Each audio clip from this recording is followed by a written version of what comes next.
125واں زبور۔ خدا کے لوگوں کے تحفظ کی ضمانت۔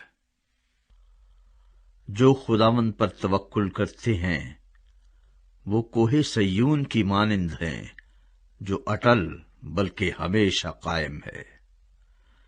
جیسے یروشلم پہاڑوں سے گھرا ہے، ویسے ہی اب سے ابد تک خداوند اپنے لوگوں کو گھیرے رہے گا، کیونکہ شرارت کا عصا صادقوں کی میراث پر قائم نہ ہوگا، تاکہ صادق بدکاری کی طرف اپنے ہاتھ نہ بڑھائیں۔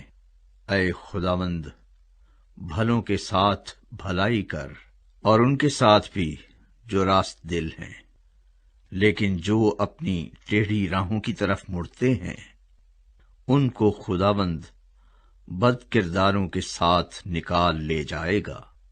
اسرائیل کی سلامتی ہو۔